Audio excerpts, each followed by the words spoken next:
Okay, today's daf we're going to be learning is Bava Metzia Daf Pei Daled. Very, very interesting daf, although it has a bit of a strange start, I will warn you. Today's daf is sponsored by the Hadron Women of Long Island in honor of our fellow daf sister Gita Neufeld on the marriage of her granddaughter Esti de Baruch. Having 4 generations at the wedding is a tremendous zchut. May Gita, together with David, have continued nachat from Esti and all of their children and grandchildren. Mazal tov. Okay, here goes. We're in the middle. I'll do a very, very brief review. Otherwise, we will not really get through the daf. But we have this story of Rabbi Elazar bar Rabbi Shimon, who basically suggested, right, kind of attacked someone else for doing this, and then said, "How do you know to choose between good and bad? And why are you bringing the thieves to the Gentile authorities and getting people killed?" And he says, "I have a better way of doing it, which is a bit of a strange method." In which case, they say, "Oh." The king says, "Great idea. You do it." And he becomes the person who catches thieves, which he doesn't seem too upset about it. Like the first guy said, "I have no choice. They wrote me into this." And the king said, "I can't refuse." But Rabbi Shimon doesn't even say that. And then he gets attacked by Rabbi Yeshua ben Korcha, who says, "What are you doing? Playing God." And Rabbi Yeshua ben Korcha has the last word. Rabbi Shimon really has nothing to answer. But first he says, "I'm just trying to weed out the bad people from the Jewish people." And he says, "That's God's job, not yours." And with that, the story ends, except the story doesn't end because Rabbi Shimon starts to feel remorse. Then he ends up with another encounter with someone, and the person just offends him, and then he sends him into the authorities, feels bad immediately, but it's too late. And then the guy gets killed, and then Rabbi Shimon feels terrible and decides, "Let me take out all my insides." We'll see from for the next story that he was hugely overweight. Takes out everything in his stomach to see, are my insides okay? Meaning, is this a sign that I'm okay? And in fact, he's proven to be okay. So we think kind of this is the end of the story because, here he's vindicated. Okay, and not only that, if you remember, the guy he killed was deserving of being killed, even though not for the reason that Rabbi Elazar bar Shimon did, but he was deserving to be killed because he slept with a betrothed woman on Yom Kippur. Now we get to another story, and we're basically going to spend the next Amud away from the story, and we're going to come back to it. But in this article I mentioned yesterday, if you remember, so now I have it and I have the name. It's written by Ronit Shoshani. It's in Hebrew. Called Rabbi Elazar ben Rabbi Shimon v'Haganavim, Sipor al Chet v'Kaparato. And her whole theme is that this story is really all about atoning for your sins and realizing when you do something wrong and what do you do about it. And Rabbi Elazar Rabbi Shimon is the prime example of someone who understands the idea of sinning and repenting. That's one theme. I think there's another theme going on here about arrogance in the Beit Midrash, and we've seen this many times about the whole idea of the rabbis being very arrogant. And again, it's not necessarily that these stories happened, it's the way the rabbis tell the stories, and you can see this from different versions of the way the stories appear in the Babylonian Talmud, in the Jerusalem Talmud, in the Midrash, in different sources. The Babylonian Talmud is often interested in stressing how much arrogance there was in the Beit Midrash as a critique, as a self-critique, to be telling people, right, obviously in the Babylonian academies, there must have been issues of arrogance of the rabbis, and these stories are meant to highlight it, together with the story of Rabbi Eliezer ben Horkanus and together with the story of Rabbi Yeshua and Rabban Gamliel, and the famous stories that we've been learning over the years, that when, they overthrew Rabban Gamliel because he would not let certain people into the Beit Midrash. We have similar themes coming up in these stories. And again, it's all in the Babylonian versions of these stories. So these are some themes we can think about as we learn. Okay. We still have another 2+ dapim today, tomorrow. It even goes into the following day somewhat, a little bit. Anyway, okay, I think it goes into Pevav. So now let's get started with our daf. We're now going to learn about Rabbi Yishmael bar Rabbi Yossi. So we're going to get from him, and then from him we're going to get to Rabbi Yochanan, and from Rabbi Yochanan we're going to get into the famous story of Rabbi Yochanan and Rish Lakish. In this article of this woman, this Professor Ronit Shoshani, she basically talks about the comparison and the foil, what's similar to the Rabbi Yochanan and Rish Lakish story to Rabbi Elazar Rabbi Shimon, and what's different, and that this story was brought in as a foil to that story to stress certain things about Rabbi Elazar Rabbi Shimon that are somewhat different from Rabbi Yochanan. So we're going to work on the comparisons when we get there. But first, we're going to get to someone who's similar in, first of all, very overweight. Rabbi Shmuel, first of all, in flashback today, Shuli Mishkin wrote an article about Rabbi Elazar Rabbi Shimon, who he was in general, his history with his father, and Rabbi Shimon Bar Yochai and all that. And she pointed out a few interesting things about in the story. And now I just blanked on which part I wanted to point out, but anyway, it'll come to me. But a worthwhile read. And another theme, by the way, I want to talk about is father-son. Okay, there's a lot of father-son children in these stories. Another theme that comes up a lot. Notice we ended yesterday with the insult, your challah bar chamra, your vinegar, the son of wine. Now, what does it mean, vinegar, the son of wine? It means that you took the wine of your father was amazing, and you turned it into vinegar. You spoiled it, right? Rabbi Elazar, Rabbi Shimon, a lot of his greatness comes from his father. And what he did was he kind of ruined that, okay? And we'll get back to that theme as well. So Rabbi Yishmael Rabbi Elazar, Mata ki hai ma'aseh liyadeh. He also became someone who captured thieves. Same thing, turned in thieves to the authority. Hagabe Eliyahu. This time, instead of Rabbi Shimon Korcha coming to criticize, none other than Eliyahu Hanavi appears. Amarle Ad Matai, and he says the exact same quote that Rabbi Yeshua ben Korcha told Rabbi Elazar, Rabbi Shimon. Ad Matai atam osera Moshe leEloheinu l'hariga. Why are you handing over Jews to the Gentile authorities to kill them?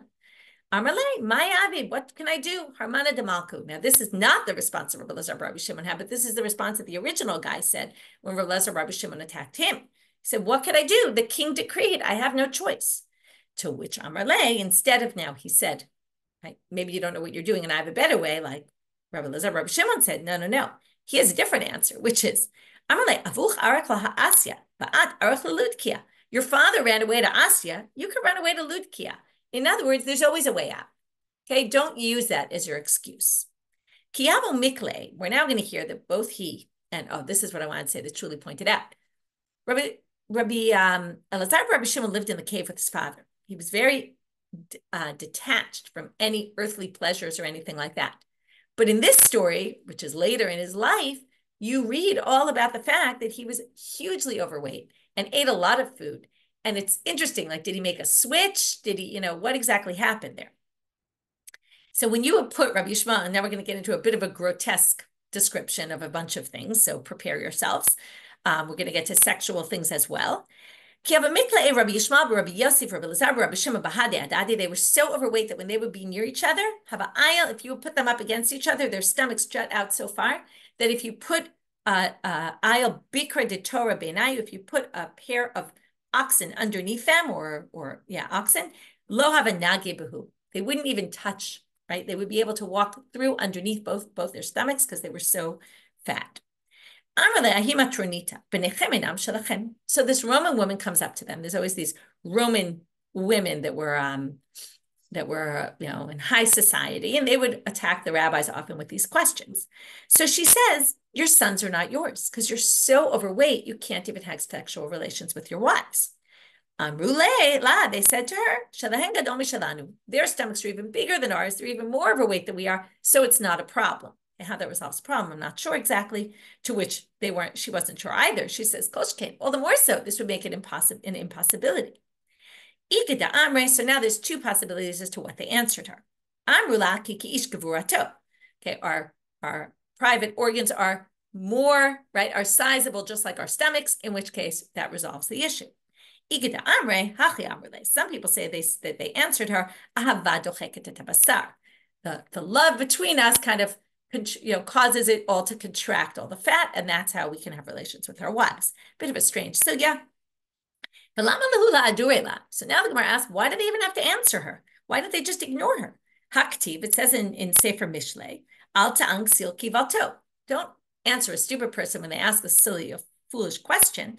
Shelo lahotzila as al b'neihem. So the reason they answered was because they didn't want people spreading rumors about their sons that they were illegitimate children. Amar Rabbi Yochanan. Okay, in the context of this discussion, it's a little bit strange. We're going to get into the size of the private organs of various rabbis. So Ivrei de Rabbi Yishmael Rabbi Yossi, who's what we were just talking about, kechemet bat tesha kabin. It's like a jug filled with 9 kav of drink. Amar Rav Papa, Ivrei de Rabbi Yochanan, kechemet bat chameshet kabin. Amri la bat shloshet kabin. It's very interesting here. We have Rabbi Yochanan talking about the Evar Hamin of Rabbi Yishmael Rabbi Yossi. Then the Gemara points out, Rabbi Yochanan also, this was the size of his. His was smaller, like a jug, either 5 kav or 3 kav. And Rav Papa Gufe, and then Rav Papa, who said this about Rabbi Yochanan, now we're going to say about his, was like Kidikure da Harpanya. It was like a the baskets of Harpanya. We don't know how big they are, but the assumption is that they were big. Okay, bit of a strange discussion. I don't really know what to make of this. I'm going to move on. Amar Rabbi Yochanan. If already we mentioned now Rabbi Yochanan. So now we're going to say, because again, Rabbi Yochanan came up because he was referring to the other story about Rabbi Shmuel bar Rabbi Yossi. So now we're going to say about Rabbi Yochanan. Ana ishtayre mishapirei Yerushalayim. And here we get into arrogance again. He says, I'm left from the most beautiful of Jerusalem. I'm one of the remnants of the beautiful people in Jerusalem. Now the Gemara tells you, if you want to see the beauty of Rabbi Yochanan, he's not alive today, so how can you see it? Well, this is what you should do. Sounds like one of these remedies, but it's not a remedy. It's just if you want to see the beauty, you should take a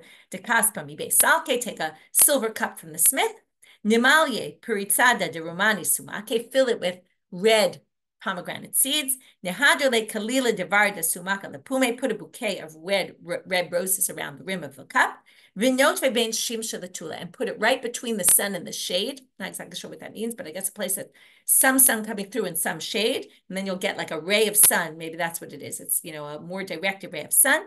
Who's a harure me'en shufrei de Rabbi Yochanan? When you see that shine of the sun on the, by the way, what we mean from the smith, we mean while it's brand new and the most shiny, that will give you a glimpse to somewhat of the beauty of Rabbi Yochanan. Now the Gemara says, was he really so beautiful? Ini, v'hamar mar, didn't so-and-so say, shufrei de Rav Kahana me'en shufrei de Rabbi Avahu. Rav Kahana's beauty had some of the beauty of Rabbi Avahu, who lived before him. Shufrei de Rabbi Avahu me'en shufrei de Yaakov Avinu. And he had some of the beauty of Yaakov Avinu. In other words, right, it's like Yaakov was the most beautiful, and then Rabbi Avahu after him had some of that beauty. Rav Kahana had some of that beauty. And Shufrei de Yaakov Avinu me'en Shufrei de Adam HaRishon. Okay, he had some of the beauty of the first, right, of Adam, the first man. Ve'ilu Rabbi Yochanan lo kachashiv lei, and notice who's missing from the list. So why isn't he on that list? To which the answer, why this answers the question is also a good question, but what they say, Shani Rabbi Yochanan de hadrat panim lo havile. He didn't have a beard. Okay, and maybe that's why he wasn't on the list, or maybe that's why he was beautiful anyway, but he didn't have a beard, which is interesting, and that's going to lead us in a few minutes to another story, why it was relevant he didn't have a beard. First of all, you see here, not all rabbis have beards, okay? Now, Rabbi Yochanan have azaliyati v'sha'arei tefillah. This is a very famous thing that was known about Rabbi Yochanan. Because he was so beautiful, he would stand outside the mikveh, a bit of a strange place. Okay, there wasn't like a mikveh, but, you know, outside the water where the women would go to the mikveh. Amar Kisalka B'no Yisrael. Now, there was a belief in the ancient society that while you were having relations, so we've seen this before in the Gemara, if you were looking at something or there was something in the room, something, or here they're saying before they went and have relations with their husbands, if you saw something beautiful, your children would be beautiful. If you saw something ugly, your children would be ugly. It seemed to have this effect. So he would stand where the women were toveling in the mikveh, so that Amar Kisalka B'no Yisrael mitfilat mitzvah lifku ubi ki hechi d'lahaveli b'nei shapiri kavati Gemire Oraita Kavati. Said, I want to be here so that when the women see me and then go home to their husbands, they'll end up conceiving children that look like me and learn that are as beautiful as I am and learn Torah like me. So it's not just about the beauty. However, right, it's also the Torah, but there's this theme of beauty going on here. Amalei Rabbana. Lo mustafina mar me'ina bisha. Are you not worried about ayin hara? Right? What is ayin hara? Ayin hara is when, you know, you're so beautiful and you put it out there, which is what he was doing really by putting it there, then people talk about you. And when people talk about you, that brings bad, right? People are jealous of you. It brings jealousy, brings other things, and it causes bad things to happen to you. So you're not worried about this. And maybe this is a bit of a foreshadowing for what's going to happen and how his life is going to end. But he's not really worried about that. Amar lehu, he says to them, Ana mizara di Yosef katina. I come from the children of Yosef. And by the way, yesterday when we talked about you're the one, you know, the one who writes the letter, he's the one who should do it. You know, you suggested this, you should do it. It was similar, by the way, about Yosef. He interpreted the dream, and then Paro said, you're going to be the one to write. You had the suggestion, you should implement it. So Ana Mizar di Yosef Katina de lo shalta be'ena bisha. Ayin hara doesn't get to the children of Yosef. How do we know this? We're going to bring two different proof texts, both from the end of Sefer Bereshit, when Yaakov is blessing his sons and his grandsons. Dichtiv, right, specifically Ephraim and Menashe, the sons of Yosef. So the first one is the bracha to Yosef. And he said, Dichtiv ben porat Yosef, ben porat alei ayin. Okay, so ben porat Yosef, ben porat alei ayin. What does that mean? Alei ayin. Amar Rabbi Abahu, Al Tiklei Alei Ayin Ela Olei Ayin. Olei Ayin means they're above. They can overcome the Ayin Hara. Okay, that they go over and above the Ayin. Rabbi Yossi Rabbi Chanina Amar Mehachi brings a different pasuk. V'yidgu larov b'kerev haaretz. Right, you'll multiply like fish in the land. Madagim shebiyam mayim mechasim otam ve'en ayin sholeta behem. Fish are underwater; people can't see them. Av zaro shel Yosef ein ayin sholeta behem. So the ayin hara doesn't get to them because they're like fish that can't, right? They can't be seen. So also here, the sons of Yosef can't be seen. One is the difference between them. At least one of the differences that I came up with is ole ayin means the ayin hara can get there, but I can overcome it. The second one is the ayin hara doesn't even get to them. Here comes our big Rish Lakish Rabbi Yochanan story. And again, as I say, this is the version in our Gemara. Okay, there's different versions in different places. Yom Echad, Hava Kasache Rabbi Yochanan b'Yardena. So Rabbi Yochanan is swimming in the Jordan, maybe bathing in the Jordan. Chazye Rish Lakish Ushavar liyardena batre. Rish Lakish, who we don't know this yet, but he is a listim. He's a bandit and a very big, famous bandit. He sees the reflection of Rabbi Yochanan in the water. It doesn't say that here, but it seems pretty clear from the story. He sees his reflection in the water. He thinks he's a woman. Why does he think he's a woman? Because he didn't have a beard. So he sees it thinking he's a woman. He jumps in, dives in after him. Amar le, and Rabbi Yochanan looks at this man who's kind of going and about to, like grab him. Amar le, wow, what strength you have. Chelech lo oraita, chaval. Too bad that you're a bandit. You could take this strength and put it to Torah. Hamarle, shufrach lenashe. He says you should take your beauty and waste it on a man, right? Like he said, your intelligence, your strength is wasted on the fact that you're a thief.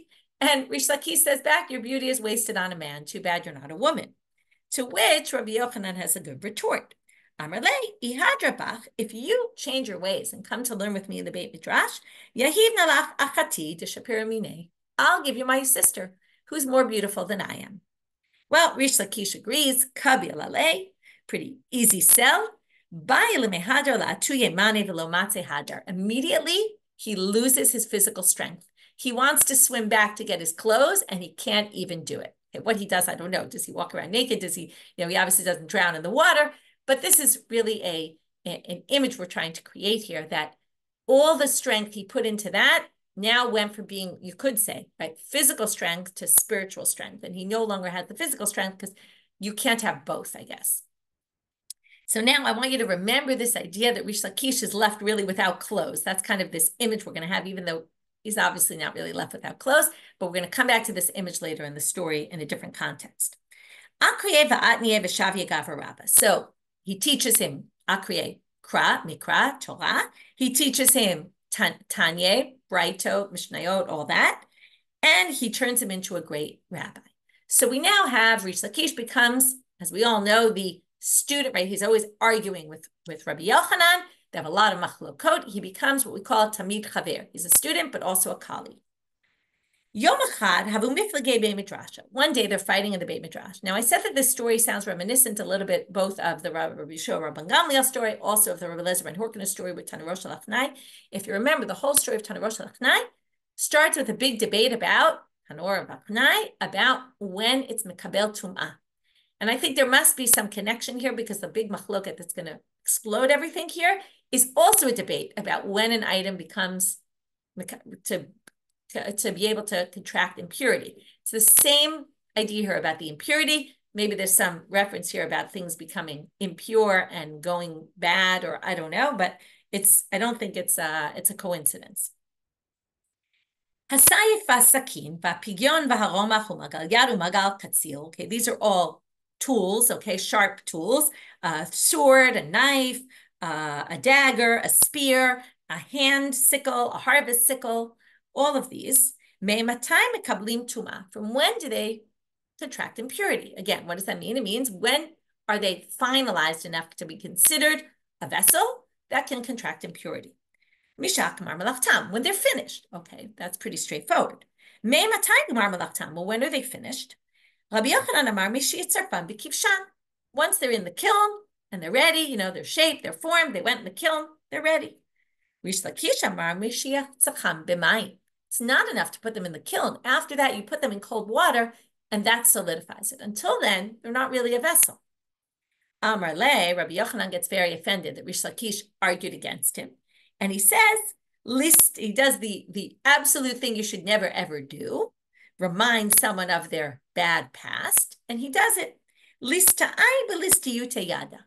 Aha, you listim, you understand about these sharp tools. You know them really well because you used to be involved with them. You used to use them all the time in your old work. Amar le, umay ahanetali. Rish Lakish gets very offended for good reason and says, what have you benefited me? Says, as you said, oh, I'm going to bring you in. I'm going to take your strength and put your Torah. Your life's going to be great. What have you really done for me? Hatam Rebbe Karuli. It's a great line. Hacha Rebbe Karuli. There, I was king of the thieves. Here, I'm king of the, I'm a rabbi, like the great leaders of our generation. But I was a great leader there. What's the difference if I'm a thief or if I'm a rabbi? Okay, they're both called rabbi because what is rabbi? Comes from Rav, great, right? I was a great man there. I'm a great man here. What have you done for me? Now, Rabbi Yochanan hears this and is totally offended. What you can't distinguish between learning Torah and what have I done for you? If that's your question. And what happens? What do you mean? What have I done for you? I brought you under the wings of God, right? The divine presence. Do you not understand the difference? Chalash date to Rabbi Yochanan. Rabbi Yochanan got very upset. Okay, now chalash date, his mind, right? He was emotionally upset. Chalash Rish Lakish, but Rish Lakish got physically ill. Okay, and he starts to get sick to the extent that he's going to die. Right? All these Talmudic stories have these, someone gets so upset and offended that they end up dying from it. Ate achte kabachya. Now, who comes in? The sister. She starts crying because she's, right? She's Rabbi Yochanan's sister, but she's Rish Lakish's wife. She says, Amrale, okay, remember the crying also, Rabbi Elazar, Rabbi Shimon was crying. We're going to have a lot of crying in these stories. Amrale aseh b'shvil banai. She says, listen, you might be angry at Rish Lakish, but what about your nephews, right? Do it for my sons, my children. Amar la, and he quotes this pasuk, which in this article, this woman compares, Azva yitomayach ani achayeh. What does he say? He quotes a pasuk, which basically is God speaking, right? She left your yitomim, but don't worry, I'll take care of your orphans. Okay, where if you remember, Rabbi Shimon said, I'm playing God, right? I'm uprooting the evil, like what God should be doing. And Rabbi Yochanan also quotes psukim as if he's God. Okay, again, this arrogance, he starts talking about how beautiful he was in the beginning, right? Here he's so confident that he's right, and he brings up, right, and he throws this insult at Rish Lakish, that you're a listim, you know from your past. And here he says, basically, I'm playing God. Quotes this pasuk that's really written about God. So she says, fine, Aseh b'shvil amanuti. What about your sister? I'm going to be a widow. Amar la amanutayach alai tivtachi. Right, that same pasuk, right? The almanot will rely on me. Okay, which again is God, but he says, I'll take care of you, don't worry. And what's different, and here in the comparison between the stories, this woman, Ronit Shoshani, she talks about what's different here. Rabbi Yochanan feels no remorse. Rabbi Elazar, Rabbi Shimon immediately feels remorse and tries to change things. Rabbi Yochanan doesn't try to change things at all. He doesn't try to pray for him. Even she begs him, and he doesn't do it. No remorse at all. So what happens? What obviously happens? Nachshei Rabbi Shimon ben Lakish. He dies. Okay, notice here he's called Rabbi Shimon ben Lakish. Until then he was Rish Lakish, or Rabbi Yochanan is going to call him Bar Lakish after. But here he's Rish Lakish, Rabbi Shimon ben Lakish. Bahava kamitztar Rabbi Yochanan batrei tuba. Now Rabbi Yochanan gets upset. But why is he upset? Not because he caused the death of someone. That doesn't bother him in any way. He's upset for personal reasons because he has nobody to learn with anymore. His best chavruta is now gone.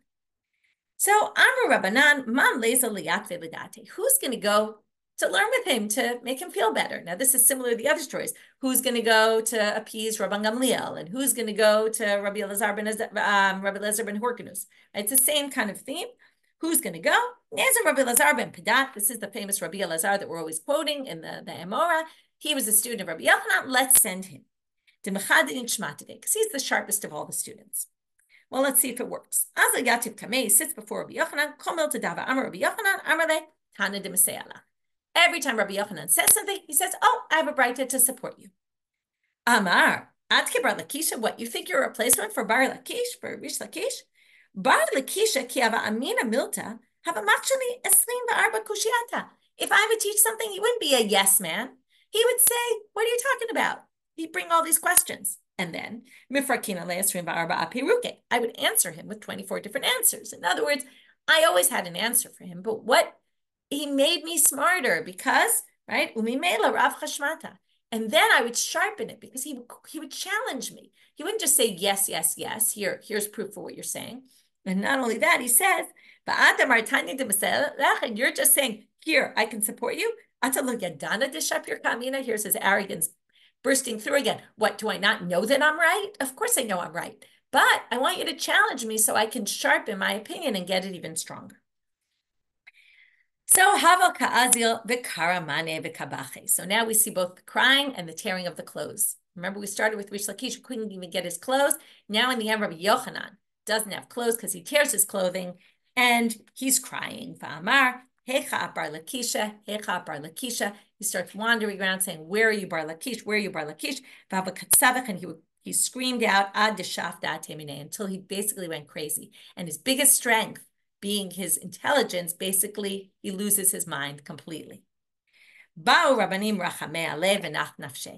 rabbis pray for mercy for him because this is not a way to live. And here you learn about mercy killing, that it seems to be okay to pray for someone's death, and he actually dies. End of story. So to go over a few of the comparisons, I don't want to spend too much time, but it's very interesting that Ronit Shoshani makes in her article. So I'll just go through a few of them. She says, okay, here are the similarities. We have, there's the, Rabbi Eliezer basically catches these ganavim. Rabbi Yochanan brings this person, right, brings Rish Lakish into the fold, although that's a little bit different, but I see. She says they're both weeding out evil, right? He's taking out the ganavim and he's turning Rish Lakish into a better person.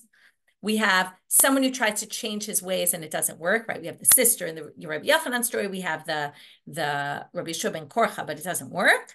We have both try to play God, as I said. They both react in a very rash manner, way disproportional to what the other person did.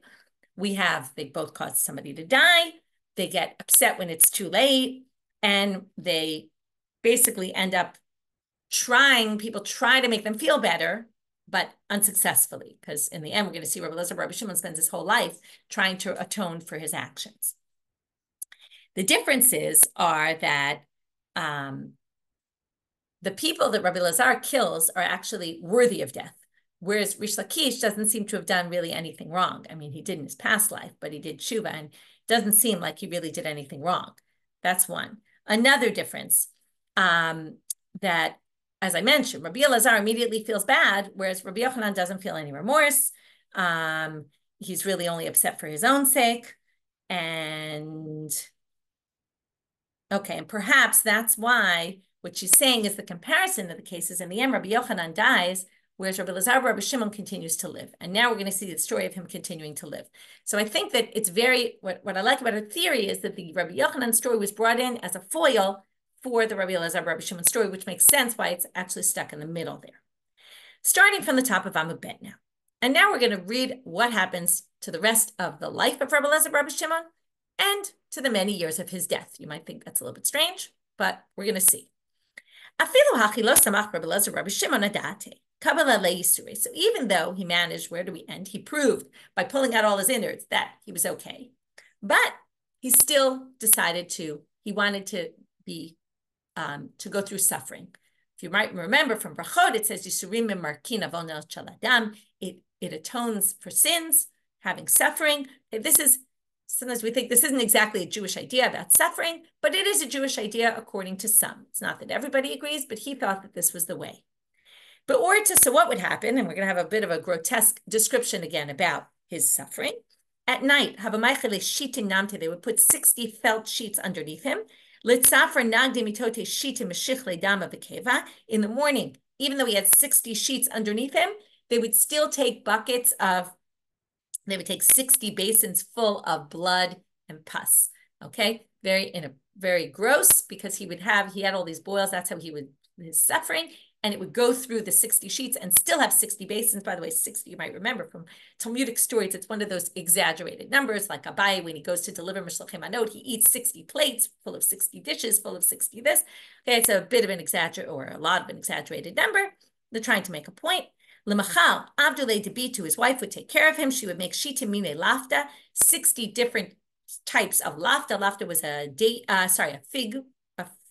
fig food, a delicacy made of figs, and it would make him feel better. So see here, he's eating a ton of food, and it's probably why he was also overweight, although he was overweight before, and it would cure him. So every day he would feel better, and he would go learn Torah, and then at night, the suffering would come back, the torture would come back. Now the wife, it's a bit of a controlling wife, she said, you will not go to the Beit Midrash at all. Why not? It's not that she wanted the help in the house with the kids, but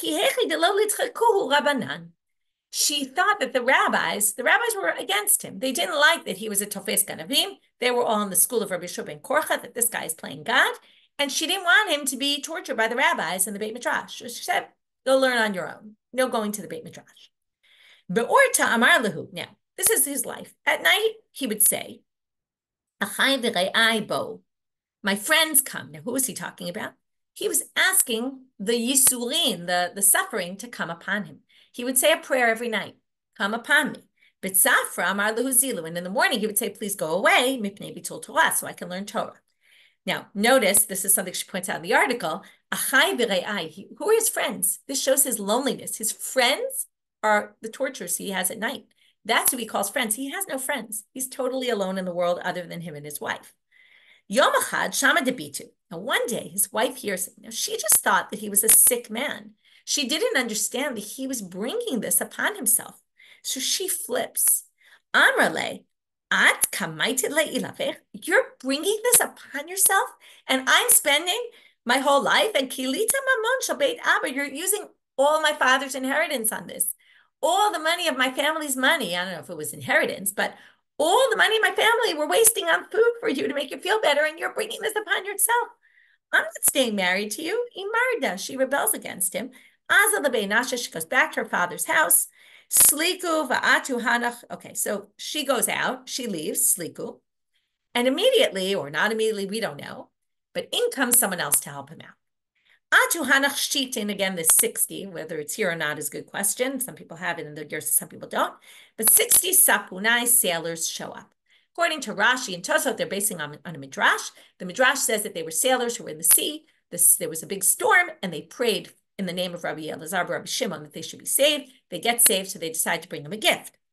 They bring him 60 slaves, meaning maybe perhaps they become slaves to him. They bring 60 wallets full of money, and they bring him the 60 lafta that he needs every day, and they basically support him.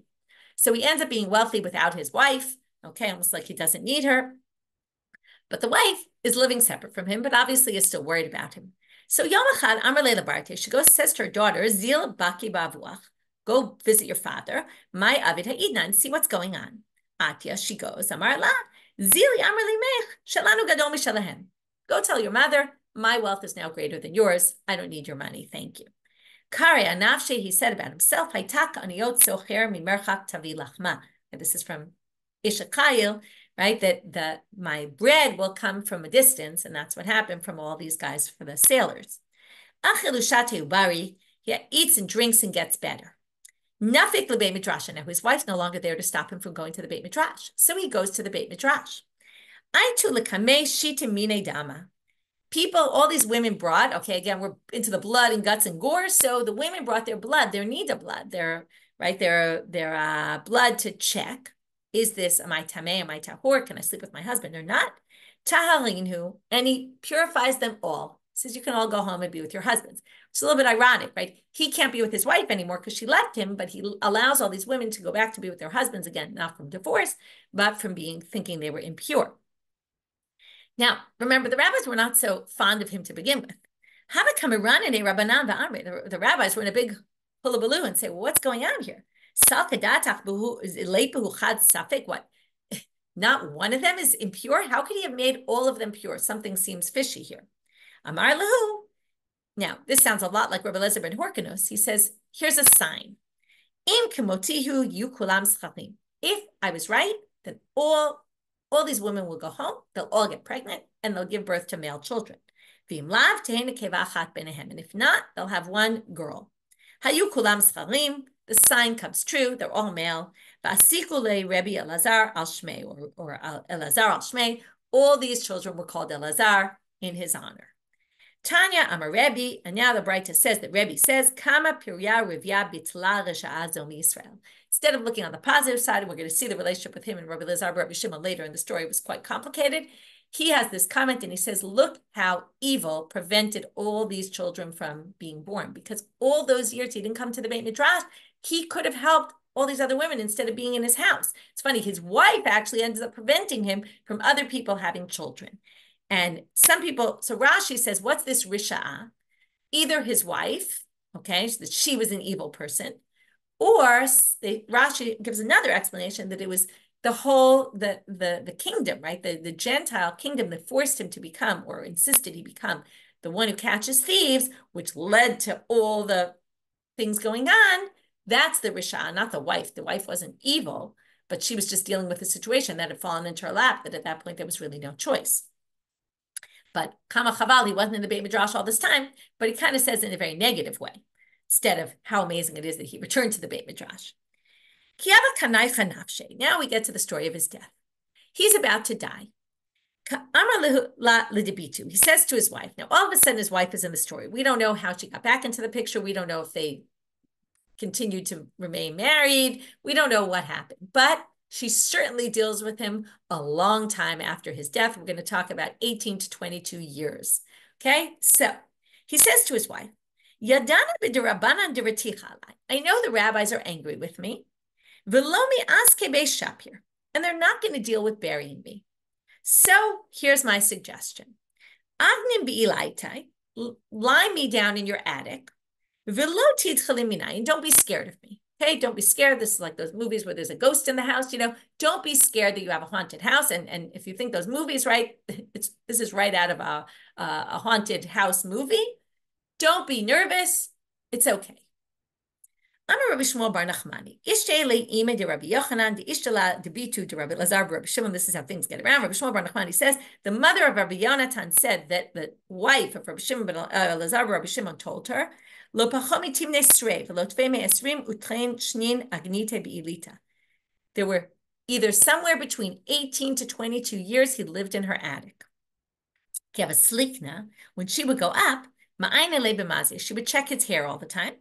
Kiava mishtam benita, when a hair would fall out, mine, from his head, haba'ate dama, blood would still be coming out. Meaning, somehow there was a miracle. Some of the rabbis claimed that he wasn't actually dead, he was just really sick, but it really seems like he was dead. But the body still kept going. In other words, it didn't start to rot, decompose like bodies normally do. There was still blood running in his body. Now, obviously, this is all a story, and this is all trying to say miraculous things happen, and we're going to continue along that theme of all these things that happened in his death. One day she goes in to check on him, and she sees a worm coming out of his ear.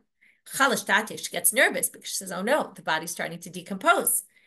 He appears to her in a dream. Amarli lo midihu, don't worry, this is nothing. What's the issue? One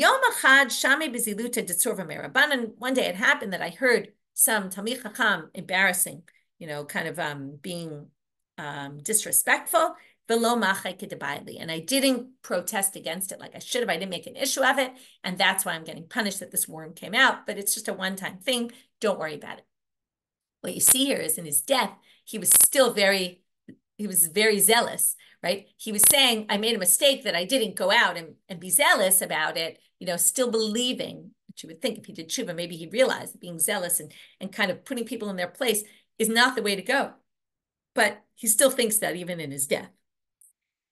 Here's another weird thing that happened when he was dead. Two people would have a fight, have a kaima above it. They would go to the door of the attic. Umar milte. Each one would say their claim as if it was in court. Nafik kalami lite, a voice would come from the attic.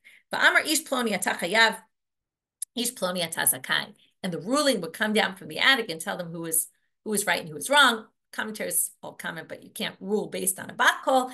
They say maybe they didn't rule, but it just caused them to become appeased or something like that. Now, all the time, this was somewhat of a secret. Now, some people knew, but the rabbis had no idea about this.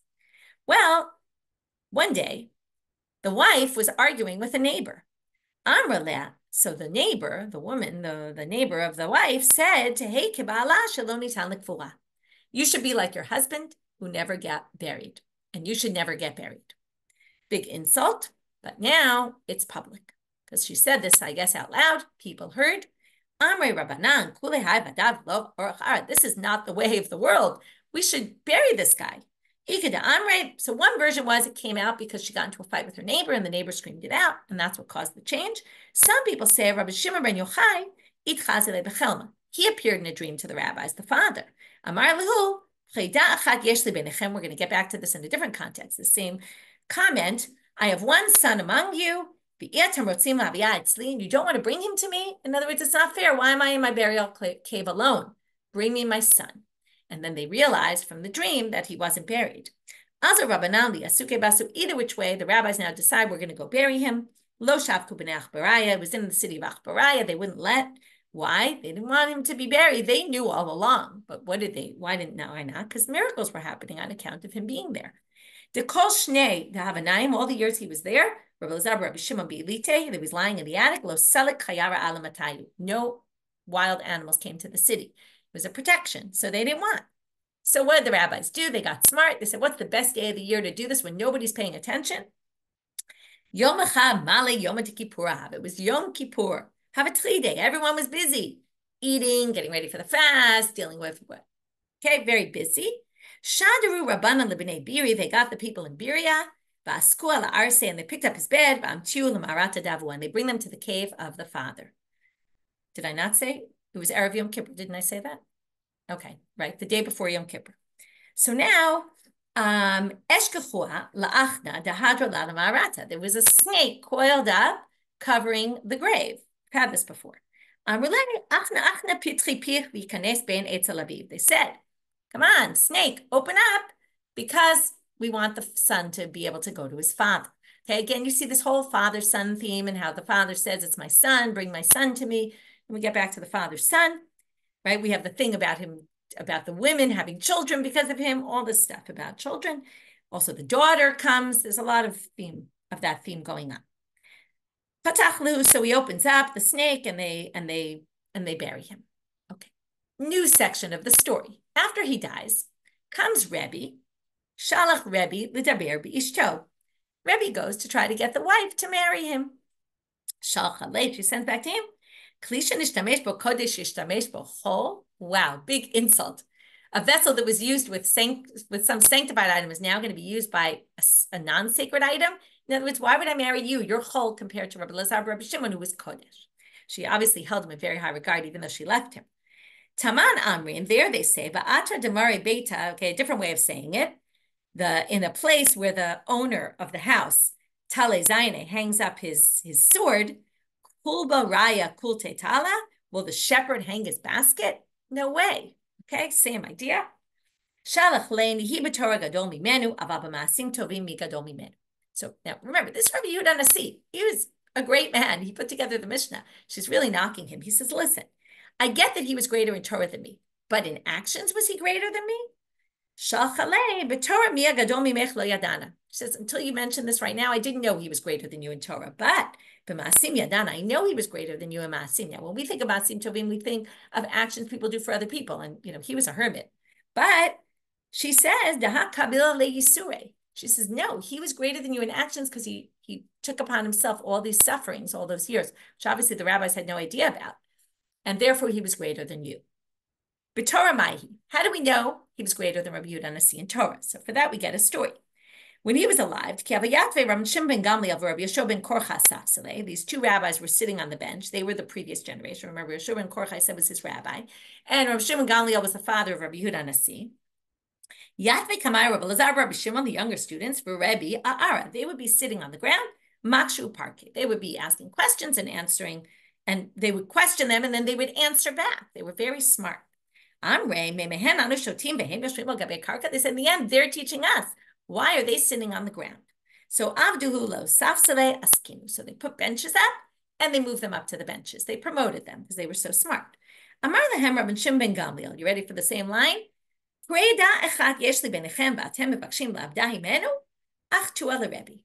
I have one son, and you want to take him away from me? Because what was the issue? Again, ayin hara. If you bring up these young students, everyone's going to look at them and then be jealous of them and bring the ayin hara. Rabbi Shimon Gamliel didn't want that for his son. So he said, right, please put him down. So they did. Amar lehem Rabbi Yeshua ben Korcha. Now he goes out to protect his student. Misha yesh lo av yichyeh, misha ein lo av yamut. Rabbi Shimon Yochai is no longer here to go out to bat for his son. So what? Someone who has a father will be saved from the ayin hara, and someone who doesn't won't? Amar lehem Rabbi Yeshua ben Korcha. Achtu anami le Rabbi Elazar Rabbi Shimon. So they brought him down also. Chalash da'ate. But Rabbi Elazar Rabbi Shimon had no idea what was going on. He just saw that they demoted him, and he got very angry. Amar kacha shavitu le kavate. What, you think I'm like him, Rabbi Yudah Nasi? Adahu yoma ki Amar Rabbi Milta hava mesayeh le Rabbi Elazar Rabbi Shimon. Until that day, when Rabbi would say something, they had a nice relationship. Rabbi Elazar Rabbi Shimon would help him, support him. But mikam ve'elach, but from then on, ki Amar Rabbi yeshli lashiv. If Rabbi would say I have a difficulty, Amar le Rabbi Elazar Rabbi Shimon, he would cut him off and he would say, Kach b'kach yesh lecha lashiv. I know what you're going to say. This is your question. V'zoi tshuvatcha, and this is the answer. And I'm not even going to let you ask your question. I know better than you. Hashi kiftani tshuvot chavilot she'en behem mamash. Now you're just basically asking questions that have nothing, because he basically would knock the questions before he even said them. And from here you see he was greater than him in Torah. Chalash date to Rebbe. He was really upset about this. Ata amar le lavua. He says to his father, look what this guy's doing to me. Amar le bini al yeralecha. And here's a big line, and we'll end with this. Shehu ari ben ari v'ata ari ben shual. He's a lion, the son of a lion. Okay, we had the Chala bar Chamra. He ruined it. Now it's saying all of his greatness comes from his father. But you're a lion, the son of a shual, son of a fox. I'm just a fox. And from there, we're going to get into a whole thing about how he was really humble, Rabbi Shimon ben Gamliel, because what? He was a fox. He was also a lion. But he says, your greatness comes from yourself. His greatness is all because of his father. It's all your own. And that is greater than his. So that's where we end today. We're going to continue this story tomorrow. I'm not going to really review the story, but as I said, there's a lot of different themes going on here, and we'll continue tomorrow and we'll try to wrap them up. Wishing everybody a good day. Hope you don't have bad dreams from this story, and we'll meet up tomorrow.